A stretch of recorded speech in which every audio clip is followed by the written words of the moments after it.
Hello everybody and welcome back to my channel. Today's video is a topic I am very passionate about. It's a topic I've been wanting to speak about for quite a while now, and I really felt like it actually falls in line with building a business, living the life of an entrepreneur, and like building a life of your dreams. So I thought, hey, let's make a video on this topic. I also am writing a blog post about it, so this video is going to go in conjunction with the blog post, which I will post down below as well if you want to read the full thing. So I'm going to dive into 5 reasons why I felt that doing a break from alcohol was a very beneficial thing for me and my lifestyle. Whether you want to call it sober curious, going sober, or just taking a break, I don't think it really needs like an intense name. So I'm not full on sober. I did not have a drinking issue. I just was curious of how I would feel taking a break from alcohol for 90 days. So this is something that I did last year, and I'm only now like publicly really talking about it. I'm gonna do it again this year. I've basically made the decision that like every year I want to do like 90 to 100 days of no alcohol whatsoever. I'm not somebody who drinks every day. I don't even drink every week, honestly. Like I drank a lot more when I lived in Toronto, when I was going out more often. Now that I am honestly like living in Calgary and like I'm kind of going out and being social isn't as big of a part of my life, I really am not drinking very often.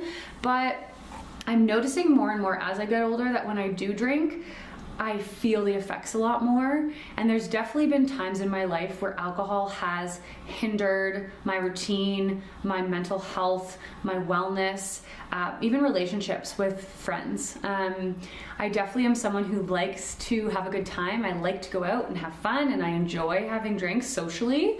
There's definitely been times in my life where alcohol has not served me and I have made mistakes.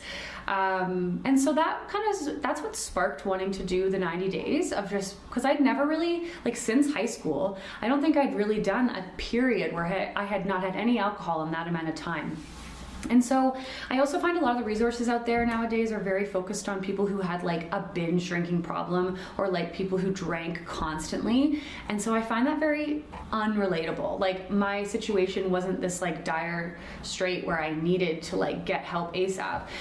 I was more in a place of like, I was just curious on how I would feel. And so that's why I wanted to make this video for people who maybe have thought about going sober or who just want to do a bit of a cleanse or take a break or just like talk about how it's changed my life and how I see alcohol moving forward after that break. So that's why I'm making this video. It's not the end all and be all. It's not like me talking about a big sobriety journey. It's just me sharing my experiences and some of the positives that came out of this. And I'd be curious to hear what your thoughts are. I know a lot of people are taking a break from drinking nowadays. It's becoming a lot less like trendy. Non-alcoholic options have gotten so much better. So yeah, let's dive right in. In the blog, I'm going to be doing 10 reasons. You can read all 10 in the blog, but for the time's sake of this video today, I'm just going to be doing 5. So let's get started. So first and foremost, I would say the biggest thing I noticed from taking a break from alcohol is having a clearer mind. Now, I'm not saying I didn't have a clear mind when I was drinking. I just think when you are incorporating alcohol into your routine or you're drinking on the weekends, you notice it the next day, how your brain feels different. Like it feels cloudy, maybe you feel a bit slower. I noticed when I took that 90-day break, I woke up feeling rested all the time. I woke up with a clear head. I was a lot sharper. I definitely had a lot more clarity. When I was drinking, you know, let's say I drank on like a Friday night or a Saturday night. Well, the next day would be a bit of a write-off because my head just wasn't like fully in it. I think, or I should say, I know alcohol affects our brains. It kills brain cells, and I mean, I don't know all the science behind it, but I do know that it really messes with your brain, and so you're not going to be thinking as clear, you're not going to be as quick, you're going to have a few days that you're going to be recuperating after drinking, even if you've only had a few drinks. So I definitely noticed that like I felt good like 90% of the time when I wasn't drinking in that 3-month period, and that is really refreshing, that you're not interrupting your flow of your mind. Whereas if you're drinking once or twice a week, you're interrupting that flow of a healthy brain. Might sound kind of random, but that's the best way for me to describe it. Number 2 is better sleep. Oh my God, this is a big one. Like, I can't tell you how much alcohol can affect your sleep, like especially when you get older. I didn't really notice it so much in my like early to mid 20s, but ever since I turned 30, I sound like old when I say this, but honestly, it really affects your sleep. I got to a place where I would have like maybe 2 glasses of wine with dinner on like a Thursday night, let's say, and I would wake up the next day feeling tired and not refreshed. That is the most frustrating feeling, especially as someone who has to get up early to get everything done, as somebody who has big goals and needs rest in order to function. Huge. Now I know that like alcohol really affects like REM sleep, so you're not getting into REM sleep as much when you've been drinking, and it also stops the production of melatonin, I learned the other day, so you're not falling asleep as quickly and you're not staying in deep enough sleeps to really get that full rest. I forget the exact percentage of melatonin that it decreases, but it's actually like quite a decrease, even having just 1 glass of wine. I was listening to this podcast and this guy had like a Whoop Whoop band on. I'm not really sure. It's like a Apple Watch, but it's like a health fitness thing. Anyways, he was wearing his Whoop and I think he had 1 or 2 glasses of wine. The next day, the app was like flashing red because it picked up in his system from his sleep that like, was it like, are you really stressed? Are you getting sick, or did you drink last night? It could pick that up just from like a glass or 2 of wine. So yeah, better sleep, definitely huge. I noticed too, like not drinking, not going out late, like you're in a better routine to go to bed at the same time every night and wake up at the same time every day. If you're going to be going out on the weekends, you're going to totally mess up your sleep schedule. And I'm not saying like don't ever go out with your friends or don't stay out late. It's just like if you're in that habit of going out and drinking, you're more likely to throw off your sleep schedule. So there's a lot of different factors there. And I was also learning recently that your sleep schedule, like going to bed at the same time and waking up at the same time every day, are so key in like building a good immune system and also just like perfecting your performance as a human. Sleep is huge, and it's actually also known that like, because like back in the day people would go to bed like once the sun went down, they'd wake up with the sunrise when there was no technology or alarm clocks, and so our bodies are naturally programmed to be like that, and so it's a lot better for us to be sticking to a consistent sleep schedule. And when you add alcohol into the mix, it definitely messes with that. So I will say waking up every day at like between 5:30 and 6:30 and not having had any drinks the night before, like I was always rested. Like I never felt tired during the day. And now if I do have drinks, or I was drinking a little bit in the summer, I really noticed it. I like never really felt rested on the days that I had drinking the day before. So sleep is huge. Number 3, this goes with a sleep schedule, but it's building a consistent routine. So to elaborate on that a little bit further, when you are not drinking, when you are really focused in on bettering your health and your wellness, you can put together a routine that's going to be a game changer. So like I said, for me, my routine is pretty consistently like I get up Monday to Friday at like 5:30. I do my morning routine, I work, and then I have like my evening routine, and I'm in bed by like between 9:30. Now, this isn't going to be for everybody. I obviously live a style of life now that works with that routine. Whatever works for you is what works for you. When I lived on my own and I was a bit younger, like my routine did not look like that at all. Even when I worked in film and television, oh my God, I couldn't go to bed until like 11:30, and then I'd have to be up every day by like 7 to get back to the office. So it depends on the phase of life that you're in.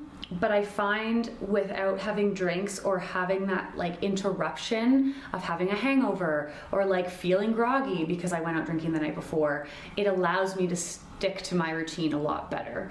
Like even in the summer, like I said, I had incorporated alcohol back into my life in the summer, and my routine was like totally thrown out of whack because, you know, you'd stay up with friends and have a few drinks, or you'd be camping, and I love that kind of stuff. Like I enjoy the summer and I like, you know, having that freedom and stuff, but it really does mess with your routine. So I think there's a time and a place, and like I definitely could not do that all year round. And I really love the place I'm in now where I have my routine and alcohol does not stand in the way of that. So that's another bonus.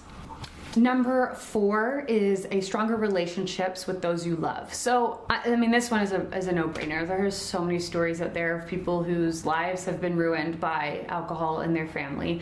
Parents who maybe were alcoholics, or family members or friends, or people who have lost their lives because of alcohol. Like, alcohol is a terrible substance when you think about it. The amount of pain that it's caused people and caused families and destroyed relationships. So I think that's a bit of a no-brainer there. But like, even speaking personally, like I never really found like alcohol affected my relationships when I was drinking. Like, my friends would have fun with me, you know, we were young and having a good time, and that's all fine. But I found like there have been moments in my life where like I've said something maybe I didn't mean to say, or I've done something that doesn't really resonate with who I am. And so I haven't lost any friendships, or no one's ever really held a grudge or anything, but I've definitely had some moments in my life where I've had to have a conversation the next day about something that happened the night before, and it was because of alcohol. And that's not a nice feeling. And I just think if you're going to be doing a substance that is going to affect people you love, that's a pretty serious thing. And when you're not drinking, you don't wake up with regret ever, because, well, maybe you do, but like, you're in your right mind if you do. But like, you're less likely to wake up with regret. You're less likely to have to apologize. You're obviously a lot less likely to be like, what did I do last night? Because I don't remember, because I was drinking. So not having alcohol in your life and just being 100% you and 100% there is really powerful. And there's a lot less room for mistakes. And everybody has their own journey. And like I said, for me, like, I've never ruined any relationships or really like hurt people seriously, but I've definitely like made some mistakes. I think everybody has in life, and the next day been like, oh, why did I do that? You know? And I think really taking a step back from alcohol allowed me to reflect on that a lot more. And that was a big one for me. Honestly, like, I wanted to share that. Like, it is a little vulnerable to say like, yeah, I've done things I regret, but I think that's just like a natural human experience. And I think it's important to be open and honest about stuff like that. I'm sure most people who have drinking can relate in some way or another. Yeah, as somebody who wants to like have a family one day, like, I definitely don't want alcohol to be a predominant part of my life. And so I think like taking that cleanse and like really knowing my boundaries and my relationship that I want to alcohol, like taking a break gives you that time to think, okay, like, how do I want it to be in my life? Where is it showing up right now? What do I want my future to look like? Like, just taking a break, and also like showing yourself that like you can still have fun, and that there's a lot of wonderful times and memories where you don't have to drink, or you can just choose a non-alcoholic option. Like, honestly, I didn't even really miss it. Like, I think there was like 1 or 2 times, like when I was in Mexico, I was sober, and I was like, well, it would be nice to have like a margarita on the beach. Like, yeah, that would be nice. But like, at the end of the day, I never cared really. Like, when I went to bed at night, I was like, oh, cool, well, whatever. And like, when I got home from my trip, I was like, oh, I actually felt great the whole time, and I didn't miss it at all. So like, there's so many good options out there nowadays too. So I think like taking a break, like, it really allows that time for perspective, which is great. And my 5th reason that I'm going to highlight in today's video is a stronger body, a better health and fitness routine. So when you're drinking, obviously there's a lot of factors that could stop you from being like your strongest or living like your most optimal routine. We already talked about like routine in everyday life, but like your gym routine. So for example, let's say you go out on a Thursday night with a few friends after work, and you have a gym appointment the next day. You're probably not gonna make it unless you're like super disciplined. But let's say you wanna sleep in, or you don't feel as good, or you're like, whatever, like I ate like crap last night, I went out, I'm gonna skip the gym. You're definitely not gonna hit your fitness goals as quickly if you are consistently drinking. I also think you're going to be eating more. You're going to be eating more junk food when you're drinking. You know, you go out to the bar and then maybe pick up fast food on the way home. Or I also have heard that like when you're drinking, you are not allowing your body to build muscle as optimally, because it's like deteriorating the muscle. Again, I'm not a scientist, but these are just things I've learned over time. So it's not only going to impact your decision on like going to the gym or like eating well, but it will actually impact your body. It's also more calories, it's more sugar, it's more carbs. Like, it's just a lot more stuff that your body doesn't need, and that's going to hinder you from meeting your fitness goals. So those were like my big 5 things. Like I said, I'm going to talk about 10 in the blog post because there are actually so many reasons, but I really enjoyed my 90 days, and as somebody who is trying to live their best life, to set up an optimal routine, to live healthy, alcohol honestly just stands in the way of that. And I don't think there's like, I don't think it has to be black or white. I don't think it has to be an end all be all, like I am never drinking again. I like to take things day by day. And I found when I like stopped drinking, I was like, okay, this isn't forever. It's not like I can never drink again. It's just for now, I'm not drinking. I choose in the morning to say, no, I'm not gonna drink today. And there were lots of times when I went out with friends and I would just order a non-alcoholic beer or a non-alcoholic wine, which was actually very good. You know, you save money because you're not buying alcohol as much. And the reason why I chose to start drinking again was because I felt like I had a good amount of time off of it, and I felt like my approach when I came back to having drinks was a little bit more balanced.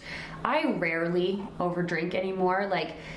Like I said, when I was living in Toronto, like there would be, you know, probably once a month when I would just have a little bit too much fun. Whereas now I think maybe like once or twice in a year it's happened. And so it's like my relationship to alcohol is definitely balanced out.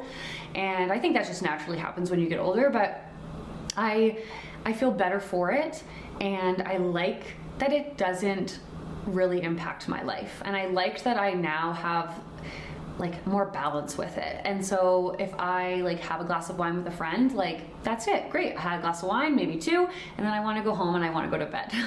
I think just like reframing the way you look at alcohol can be really helpful. So moving forward, I will be doing this again, and I want to do it every year. Last year I did mid-February to mid-April, so those were my 90 days. This year I just did a sober month in January, a full month, and then I'm going to be doing March, April, and May. So I'm actually going to be doing 4 months total this year. I'm taking February to have a few drinks because it's my birthday and I am going to Mexico, and there's nothing wrong with that, obviously. But I kind of want to prove to myself that every year I can take that extended break and give my body a chance to just like reset. Maybe it won't be like that forever, you know, maybe I just choose to have a casual drink every once in a while, but for now I like these longer breaks and it makes me feel really good. And honestly, I'm really proud of myself when I do it, because I used to try to do like month sobers, but then I'd be like, oh, well, it's this person's birthday, or oh, it's Halloween, or oh, it's New Year's.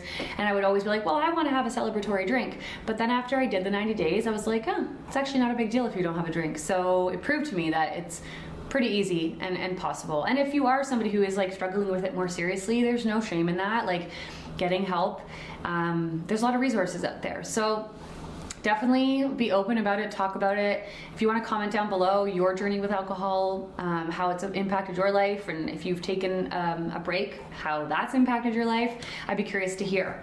Thank you so much for watching. I hope you enjoyed this video. Follow along for new videos every week. And if you are wanting to follow along in a few different areas, feel free to add me on Instagram at cornelia.audrey. And if you want to read more blog posts on wellness and living your best life, check out livingandlifestyleblog.com. I'm going to link it all down below for you. All right, stay well, and we will speak soon. Bye-bye.